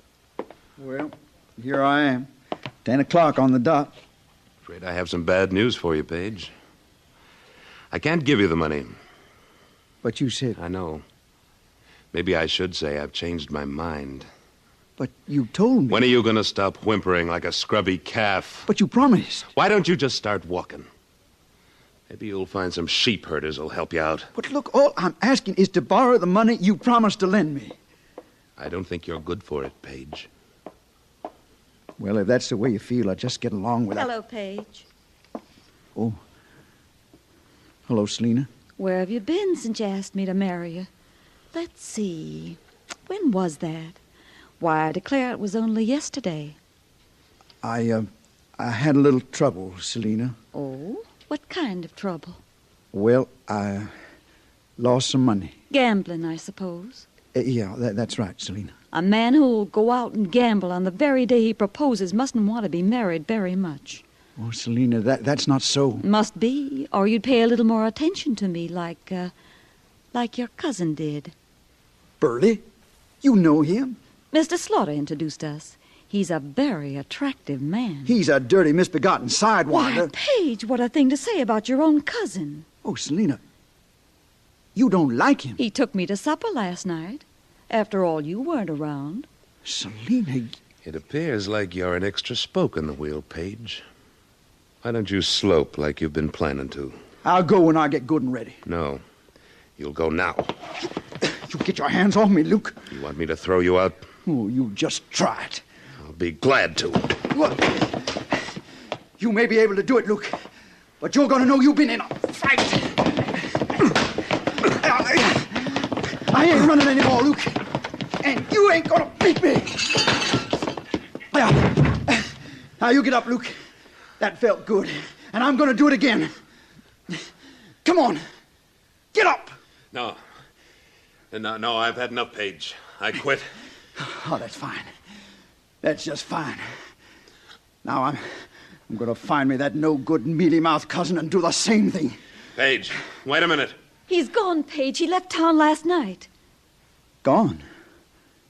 You mean he isn't taking over my outfit? Say, what is this? Well, if you'll stop being a man long enough to let Selina get a word in, I think she can tell you. Thank you, Luke. Thank you. Come on, Paige. We've already lost a whole day of planning.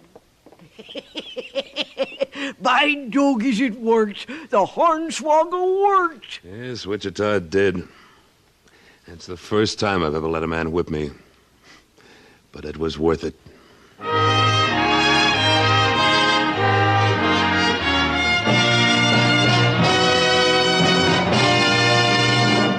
Luke Slaughter of Tombstone, starring Sam Buffington, was written by Alan Botzer, with editorial supervision by Tom Hanley, and directed by William N. Robeson.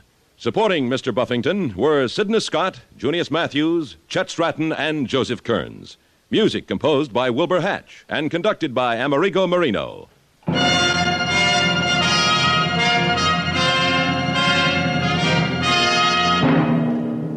Next week at this time, we return with... Slaughter's the name. Luke Slaughter. When we meet up again, you can call me that. Luke Slaughter.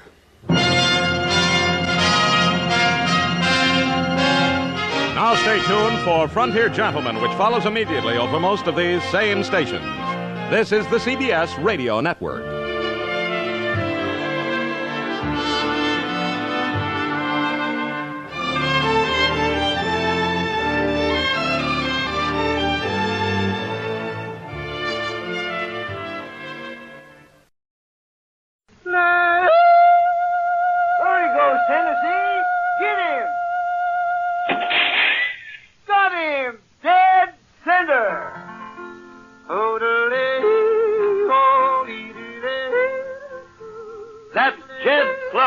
Tennessee Jed, deadliest man with a rifle ever to ride the western plains.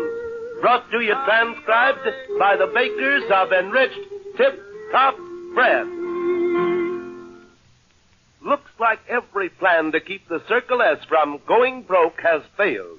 First, hoof and mouth disease strikes every single head of cattle. Then neighboring ranchers demanded that cook stove prevent the disease from spreading by killing every animal and burning the bodies. Banker John Anderson demanded payment of $2,000, which Cookstove owed the bank, but did agree to extend the loan 30 days before taking over the ranch if payment is not forthcoming. For the moment, though, Cookstove thinks he has a plan whereby the ranch may be saved, which he is explaining to Tennessee and Sandy. People are striking a match. There ain't a dime owed on the Circle S. We'll slap a mortgage on her, restock the range, rebuild the ranch house, throw together some makeshift furniture till we can get cattle to market. What's the matter? How come you two looking at me like that? Now, listen, good Cookstove, but you're forgetting one thing. What's that? You'd have to mortgage the Circle S to John Anderson's bank. And if we don't meet that $2,000 note for 30 days is up, the bank takes over the Circle S without advancing you 1 cent. I'm afraid Tennessee's right, Cookstove. Yeah. Yeah, he is. Never thought of that. Better eat this here food, Miss Sandy. You'll feel better. Oh, thank you, Tennessee. It does look good. Well, where are Rod and Jose? Out back, pitching horseshoes, ma'am. Will you tell them I'm awake, please? I've barely spoken to them since we got back. Sure thing, Miss Sandy. And Cookstove. Yeah, Tennessee. Don't fret too much yet. We'll figure a way out of this here mess somehow. Of course we will, Cookstove. It just takes time. That's what we got so little of, Sandy. 30 days ain't much time. Here comes Sheriff Jackson, Cookstove. Oh, I got troubles enough without listening to that old goat bleat. What you reckon he wants? Suppose you find out whilst I send Rod and Jose in to visit with Miss Sandy. I'll be right outside if you want me, Sandy. All right, Cookstove.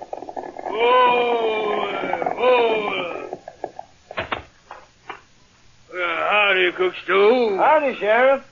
Reckon your prisoners is safe with you gone? Of course, Cookstove. Snake Edwards, Bat Mason, and Bart Masters is harmless as a newborn calf. Well, they better be, Sheriff. Since I ain't been able to settle with them in Gunsmoke, I'm sure gonna have my say in court. I know how you feel, Cookstove. I was sure powerful sorry to hear about Wolf and Mouse striking your beefs. What sympathy that brought you out here, Sheriff? What is it? I hate to say this, Cookstove, knowing all the trouble you've been through lately, but, well, you're gonna have to be present at the trial of Snake, Bat, and Bart. Confound your meddling soul, Jackson. Well, you know I can't be gallivanting all over the county with things like they is here at the ranch. I know, Cookstove, and, well, I sure hate to tell you, but shucks. Howdy, Sheriff. What brings you out to the Circle S? Howdy, Tennessee. This local lawman wants I should show up in court. I hate to take up Cookstove's time, Tennessee. Honest, I do. But you and Cookstove is principal witnesses against the 3 defendants. You can prove charges without Cookstove, Sheriff. He's needed round the Circle S worse than ever now. I know Cookstove's had trouble, Tennessee, but, well, he's gotta appear against them 3 as caused most of it. Bat, Bart, and Snake. Matter of fact, everybody concerned should show up. It'll have to be me and Cookstove first, Sheriff. Dad burn right. If and you're thinking of Sandy. Her and Rod and Jose, Cookstove. We ought to get testimony from them all. Forget about Miss Sandy, Sheriff. She's too weak from being trapped in that cave. Well, reckon we can get her testimony later. But the rest of you gotta come. Not Rod and Jose. They staying here and looking after Sandy. I don't want to cause you no more trouble than I have to, Cookstove. Rod and Jose can stay, but you and Tennessee has gotta go back with me. The one thing worse than a long, long drought is cattle stricken with hoof and mouth. Though we should stay and give Sandy support, Cookstove and me are ordered off to court.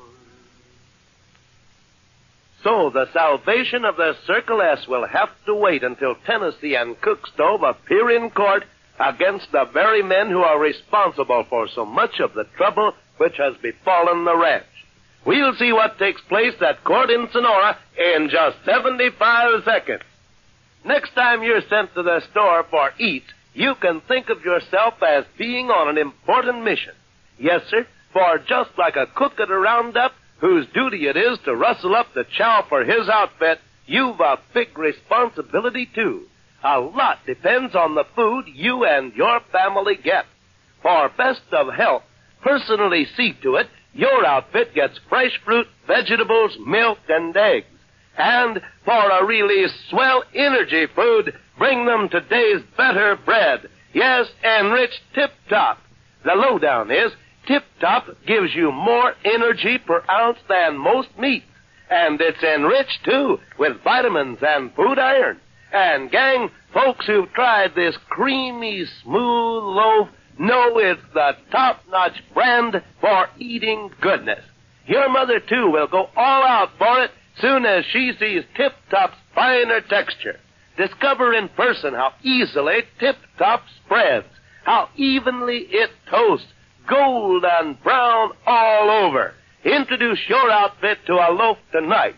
It's the enriched bread in the red star-end wrapper. Look for the stars for Tip Top bread. The one thing worse than a long, long drought is cattle stricken with hoof and mouth.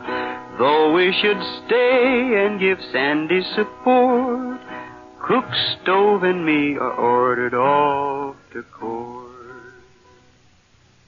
Having left Rod and Jose behind to watch over the rapidly recovering Sandy, Tennessee and Cook Stove are just entering the courtroom in Sonora, where Bart Masters, Snake Edwards, and Bat Mason are to be tried. Court is to convene shortly in the room in which they find Sheriff Jackson talking with Professor Luckwell. Well, Cook, Stove, and Tennessee, you made it, both of you. Yeah, Sheriff. But neither of us is glad to be here, I can tell you that. I take it, Cook Stove, this legal requirement of your person is not to your liking. Listen, Luckwell, I got enough troubles without having to scratch deep to get your meaning. Lay it out plain. Don't you get it, Cook Stove? Professor said you ain't none too happy being ordered by the law to show up in court. Sure glad somebody savvies Professor Luckwell's lingo. Sounds plain as it reads, Sheriff Jackson. Though me, I could never string out them big words. Howsomever, I want the professor should know I'm mighty grateful to him for freeing them horses from out in that cave. So happy to be of service, Tennessee. Though my services would have been of no value had I not been armed with your knowledge of the cave's interior. Hear ye, hear ye! 14th District Court, State of Texas, Judge Frederick Bates presiding, now in session. Court's in session, gents. Better get to your seats. Here's 3, Cook Stove. You and me and the professor might as well sit together. Hard masters to stand! Hard masters to stand! Hepburn, Master Sneakin' Hide. Hadn't been for him, the Circle S wouldn't be in the shape she's in. Take it easy, Cook Stove. The court'll straighten all this out. You, Bart Masters, swear to tell the truth, whole That truth. lying polecat never told the truth in his life. Easy, Cook Stove. I won't take it easy, Tennessee. Circle S is about to go broke, and it's all Master's fault. If it weren't for Masters in that witness chair there, the Circle S would be running as smooth as silk. It's his fault that Sandy come near dying. His fault 2 of my best cowpokes was dry gulched. It's all Master's fault. Sit down, Cook Stove, and keep quiet. I won't keep quiet. And I want everybody should know Masters for what he really is. This here whole court business is a farce. Because all this mess could have been settled a long time ago with Gunsmoke. Even now, it ain't too late. Put them guns up, Cook Stove. Put 'em up, I said. No, Tennessee. Easiest way to end trouble is to get rid of the source. This here's your last chance, Masters. I'm throwing you one of these guns, and you better use it. Because this here, the end of the trail for one of us. Cook Stove, don't be a fool. Catch one of these guns, Masters, and start smoking. And Cook Stove goes completely to pieces, throws one of his guns to Bart Masters, and invites Masters to shoot it out. Who wins? We'll find out more about that in 75 seconds. It's fun to guess how many beans are in a bottle, fun to guess which piece of a party cake holds the best favor. But you don't have to guess when it comes to something as important as choosing your bread. Nobody does. And neighbor, that's why more people today than ever before pick the bread with the stars on the wrapper. The stars are your guide to better bread, enriched tip-top. Here's how you can prove it for yourself. Latch on to a loaf of your own and compare it with any other. Take a sniff and see how that fresh, tempting aroma coaxes you to take a bite. Then take a second to feel tip-top. Man, it's smooth as butter, you'll say. Now taste enriched tip-top bread, and I'm betting you label it the most delicious bread you ever slipped between your teeth. It's really tip-top, and it's enriched for good health with B vitamins and food iron. Also brings you protein for muscles. Have a few slices with dinner tonight. Look for the red star-end wrapper for enriched tip-top bread. Now, to learn what happened after Cook Stove tossed one of his 6 guns to Bart Masters and invited Masters to shoot it out in the Sonora courthouse where Masters is on trial. Let go my arm, Tennessee! You're spoiling my aim! Lay off, Cook Stove. Masters ain't even raised up that gun, you fool. Let go my arm, I say! I'll cut Masters down! No, you don't, Cook Stove. Put up that gun. Thank the saints for that, Tennessee. I knew someone was going to get killed when Cook Stove started brandishing that weapon. All right, Professor Luckwell. Cook Stove won't be causing no more trouble for a while. I sincerely hope not, Sheriff. I'm deathly afraid of gunplay. Dead blast you, Tennessee! You're spoiling my aim. Kept me from settling the score with Masters there. And a good thing Tennessee did, Cook Stove. Masters never laid a finger on that gun you throwed him. Hadn't been for Tennessee spoiling your aim, you'd be guilty of cold-blooded murder. And even that's too good for a skunk like Masters. Just the same, Cook Stove. The law don't sanction assault with a deadly weapon with intent to kill. You're under arrest. You done played your last card.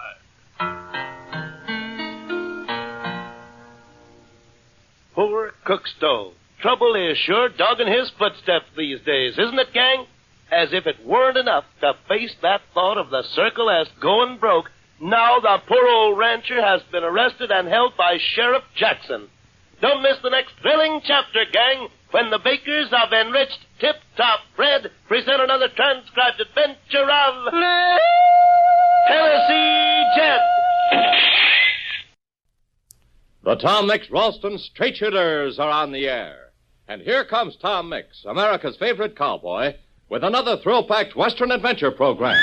Up to me. Come on, boy. Shredded Ralston for your breakfast. Start the day all shining bright. Gives you lots of cowboy energy with a flavor that's just right.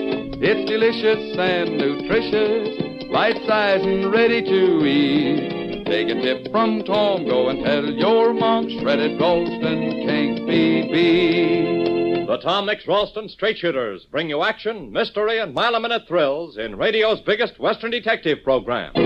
Tonight you're about to hear another episode in a baffling mystery. Secret Mission.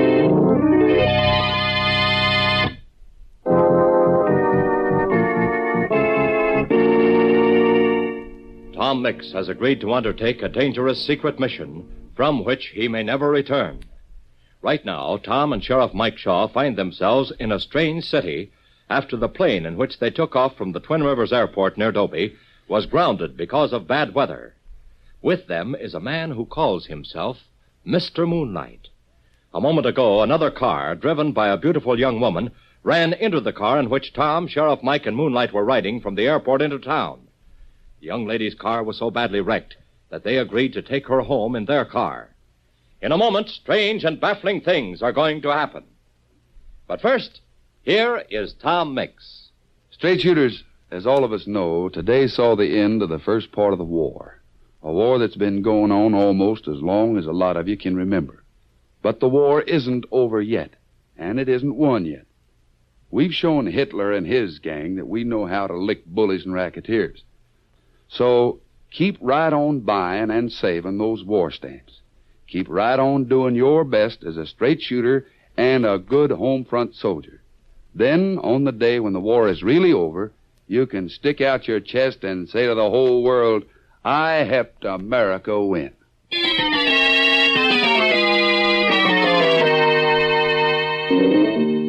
And now, let's join Tom and Sheriff Mike as they drive along in the rear seat of a car driven by the mysterious white-bearded Mr. Moonlight. Seated between our friends is a tall and extraordinarily beautiful girl named Drusilla Drake. Mike, staring open-mouthed at Tom, says, Tom, did you hear what I heard? I heard, Mike. Do you savvy it? Nope. Well, it's really quite simple, gentlemen. It is, huh? Well, then maybe you'll explain, ma'am. We hit your car on Olive Street, and you raised all sorts of ruckus. You tell the John Law on the beat that since we busted your car, you want us to take you out to your house. Then, by golly, you gets into this here conveyance and talks to Mr. Moonlight like you'd known him for years. She does, pal. Lucy and me have been sidekicks for years. Yeah, and it's for you, Mr. Moonlight. First time we met you, you're a whistling Danny boy and a talking like somebody out of a fairy story. The sky is a gossamer veil made of gauze with stars sprinkled over it like pearls on velvet. Now, sudden like, you begin to talk like a tough character. I am tough, mister. Plenty tough, see? All right. I give up. Tom, take over, will you? Well, I don't mind explaining. You see? There's not much you have to explain, Miss Drake. I reckon I've been through enough of this kind of thing to recognize it. You and Moonlight are trying to throw somebody off our trail. Look back through the rear window. Yes, I savvy. Savvy what, Tom? That car behind us, Mike. We're being followed. Followed? By who? Enemy agents. Enemy agents? Now, wait a minute, friend. This here's America. Yeah? Anyhow, the boys in that car behind us are members of an enemy espionage ring. They picked us up when we crossed the St. Louis city limits. Well, where are we going? Would somebody mind telling me? My instructions were to keep things secret as long as possible, Mike. But I reckon you can know now. We're headed for Europe. Europe? You mean after VE Day and all that? Yes, that's right, Mike. There's certain things to be done yet, and it seems up to me to do them. Well, there's some pretty dangerous spots there yet, Tom. But don't you even know what your special job is? That information comes later, Mike. Well, now, Miss Drake, I'd like you to explain how all this came about. Well, as I said before, Mr. Mix, it's quite simple. We've all received separate instructions, as you know. Yes, that's the way an operation like this has to be handled. Well, after Moonlight radioed K-12 that he was making a forced landing in St. Louis, K-12 knew that Moonlight would be followed, and that those following him would have to be thrown off the scent. My instructions were to cross Olive and 16th Streets at exactly 9:01 in my car.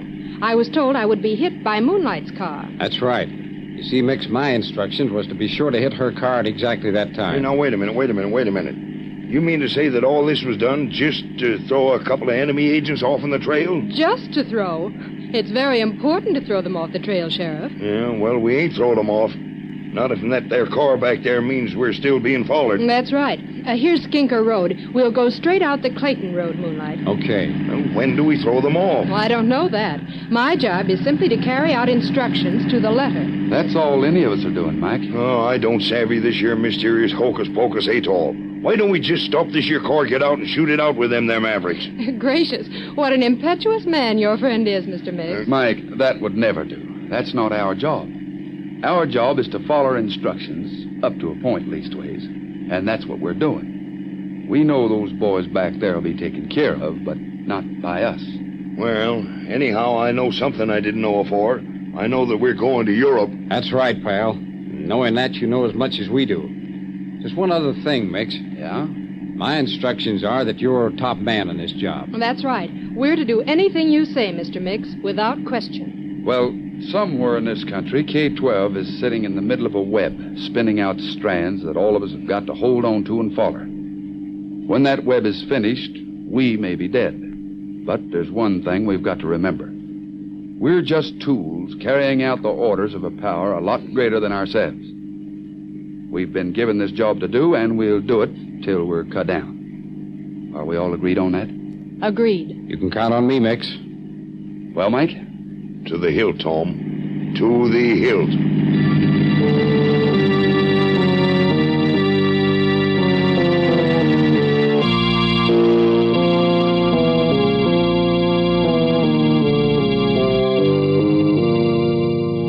In the center of the web of which Tom has spoken sits K-12. K-12 sits behind a large desk in a darkened office high above a city street.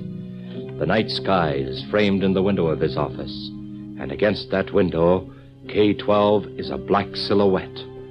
But on the desk before him, colored lights gleam on and off.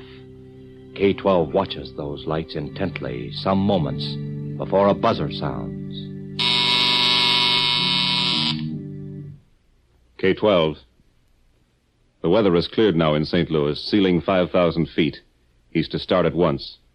There's a field lined with Lebanon cedars just the other side of Drusilla Drake's house. He will land at the north end of the field and wait. Yes, he can land easily. I've just had a report that the wind at the field is directly south. Very good. K-12. F-17 knows his instructions to the letter. Mike Shaw. Oh, then Mix took him along, did he? Just as well. Shaw's an excellent man so long as he's not told too much. Well, then tell F-17 to notify the others first. When they're safely in the plane, then notify Shaw. K-12. He's to be at Fisherman's Wharf at precisely 9:15 tomorrow night. He knows what to do. That is all. Slip-ups? When I handle an assignment, my friend, there are no slip-ups.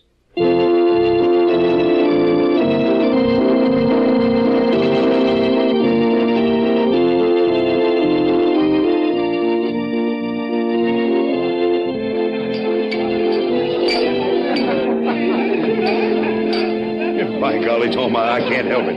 I'm just naturally having a good time. Oh, why not, Mike? Enjoy yourself. Well, I don't feel like I ought to, Tom.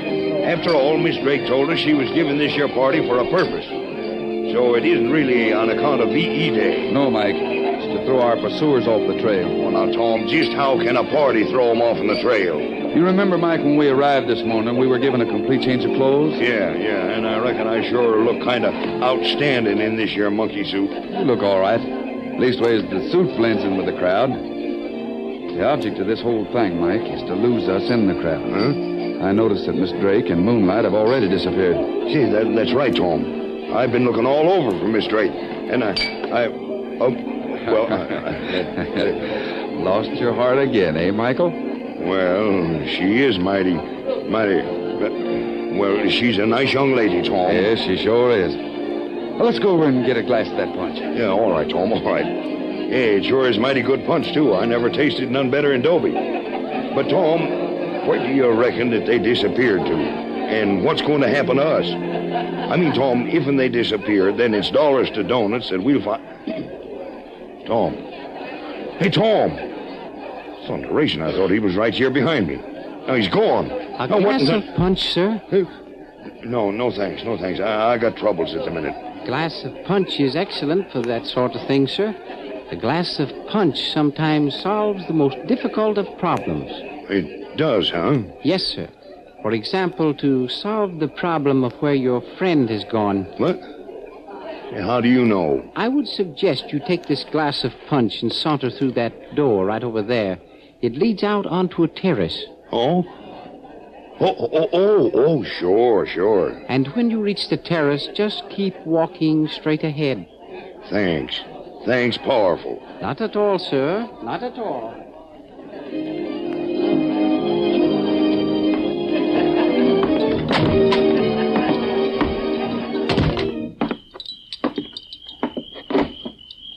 Well, here's the terrace. Fella said to go straight on. Well, I reckon that's just what I'd better do. Seems to be a line of trees over there. Look like cedars. Lebanon cedars. Well, I'll just keep straight on and follow instructions like Tom has drilled me to do. It's funny. Sounds to me like I hear a plane motor. It is a plane motor. Sassafras and sourdough. There's a plane up there at the north end of the field. Now, I wonder if... Come on, Mike. Hurry. It's Tom. Jim Manetly, Tom.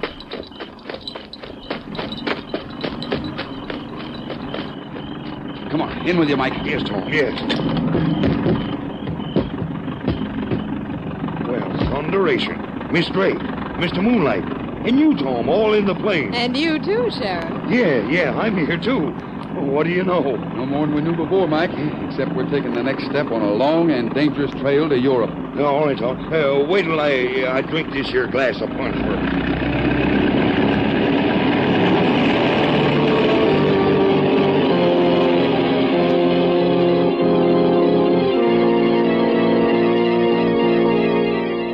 As the plane, under sealed orders from K-12, takes off from the airfield next to Drusilla Drake's house, something has gone wrong. One look at the face of the pilot of that plane, a face seen in the faint light of the instrument panel, would reveal a cruel-looking man with a hard, vicious smile playing about his lips. Tomorrow, thrilling and unexpected things happen. For action and rip-roaring adventure, don't miss Tom Mix and his Ralston Straight Shooters tomorrow in the next exciting episode of Secret Mission. And now, here is Tom Mix. You know, a lot of you straight shooters can hardly remember when there wasn't a war going on. You've grown up with words like commando and ration stamps and V-mail. Now today, something big has happened. Germany, Hitler's Germany, has surrendered. But all of you straight shooters know that this thing called war isn't nearly over. It means that the folks in your family are going to have to keep right on at their war jobs, and every one of us will have to keep on working and fighting until there isn't any war left anywhere in the world. Someday this old world is going to belong to you boys and girls. But it's up to all of us to pitch in now and make it the kind of a world worth having.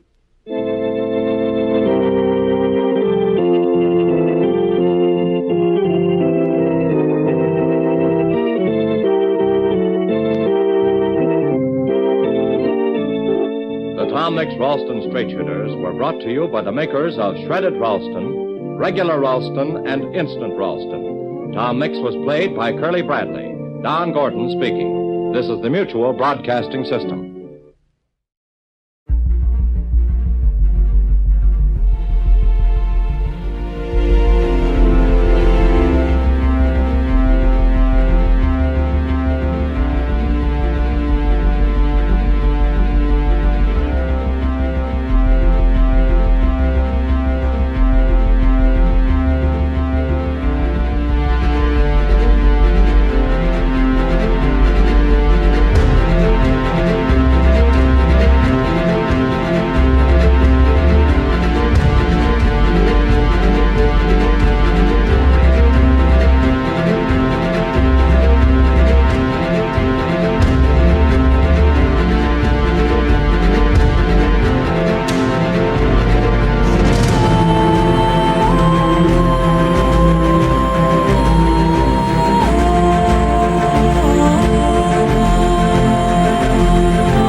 you.